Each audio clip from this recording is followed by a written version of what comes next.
Assalamualaikum warahmatullahi wabarakatuh.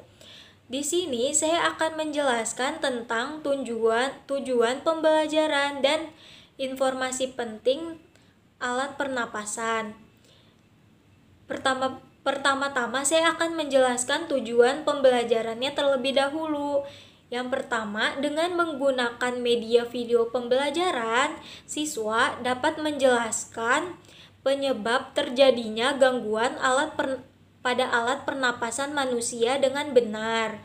Lalu, yang kedua, siswa dapat menjelaskan beberapa penyakit alat pernapasan dengan benar.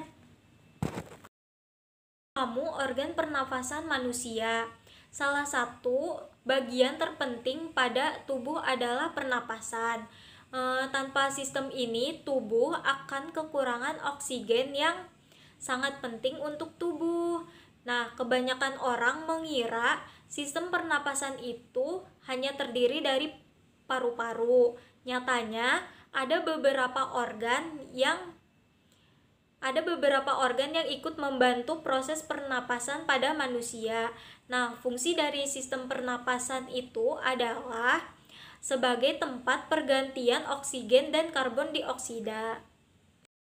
Organ pernapasan manusia adalah organ yang membantu proses udara masuk atau keluar dari dalam saluran pernapasan.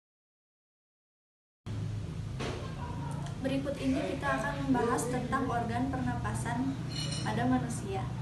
Gambar di atas ini gambar organ pernapasan manusia. Yang pertama yaitu disebut dengan rongga hidung. Fungsi dari rongga hidung yaitu menyaring udara yang masuk dibantu oleh rambut hidung serta selaput lendir. Yang kedua yaitu disebut dengan paring-paring, berfungsi menyalurkan udara ke laring. Yang ketiga disebut dengan laring-laring, berfungsi menghubungkan faring ke trakea, kemudian dibagikan dengan trakea lainnya. Trakea berfungsi menyaring udara dengan bantuan rambut getar, kemudian bagian ini disebut dengan bronkus. Nah, bronkus berfungsi mengalirkan udara ke paru-paru, bagian keenam disebut dengan alveolus. Nah, fungsi dari alveolus yaitu sebagai pertukaran oksigen dan karbon dioksida, kemudian bagian ini disebut dengan paru-paru. Paru-paru merupakan organ utama pernapasan manusia.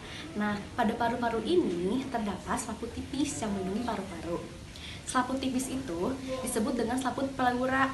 Kemudian, jika paru-paru diperbesar, maka tampilan paru-paru akan seperti ini. Trakea atau batang tenggorokan, cabang batang tenggorokan disebut dengan bronkus. Cabang bronkus ini disebut dengan bronchioles. Cabang bronchioles disebut dengan alveolus. Nah, pada alveolus ini terdapat cabang-cabang lainnya. Jika diperbesar maka tampilannya akan seperti ini. Berikut ini merupakan alveolus. Cabang dari alveolus ini disebut dengan alveoli. Jadi gelembung-gelembung halus ini dinamakan alveoli. Pernapasan perut terjadi karena otot diafragma, yaitu otot yang membatasi antara rongga dada dan rongga perut. Lalu bagaimana sih cara pernapasan perut? Ketika pengambilan udara terjadi saat otot diafragma berkontraksi dan posisi diafragma mendatar, menyebabkan rongga dada dan paru-paru membesar. Sedangkan pengeluaran udara terjadi saat otot diafragma berrelaksasi dan posisi diafragma melengkung ke atas, yang menyebabkan rongga dada dan paru-paru mengecil. Pernapasan dada adalah proses yang mengandalkan pergerakan otot-otot di antara tulang rusuk. Teknik pernapasan dada bisa dilakukan dengan menghirup udara melalui hidung dan membiarkan udara mengisi rongga dada hingga mengembang. Selama proses inspirasi ini, perut dalam posisi datar menandakan otot diafragma yang berelaksi. Selanjutnya akan membuang udara melalui hidung secara perlahan sampai dada yang mengembang kembali mengempis. Hal ini menyebabkan otot diafragma berkontraksi dan perut mengembang. Saat melakukan pernapasan dada, jangan menahan perut selama mengambil pernapasan udara dalam hidung. Nah, yang selanjutnya ada proses respirasi pada pernapasan dada. Nah, di sini proses respirasi pada dada ini menyebabkan otot-otot di bagian dalam tulang rusuk terangkat sehingga rongga dada membesar, sering dan masuknya udara ke saluran nafas. Tekanan di paru-paru berkurang dan dada mengembang. Hal ini membuat oksigen lebih mudah masuk dan memenuhi paru-paru. Pada proses ekspirasi ini, otot dalam tulang rusuk akan mengempis sehingga rongga dada mengecil dan tulang-tulang rusuk kembali ke posisi semula. Tekanan paru-paru ini juga akan naik agar karbon dioksidanya juga lebih mudah untuk dikeluarkan. Manfaat pernafasan dada ini juga bermanfaat untuk penderita gangguan pernapasan seperti asma atau penyakit paru-paru obstruktif kronis atau PPOK. Pernah nggak sih kalian ngerasa pernapasan kalian terganggu, terus penghirupan atau hidung kalian ngerasa mampet karena pilek? Nah, itu termasuk ke dalam salah satu penyakit yang dapat menyerang sistem pernapasan manusia. Terdapat beberapa penyakit pada sistem pernapasan manusia.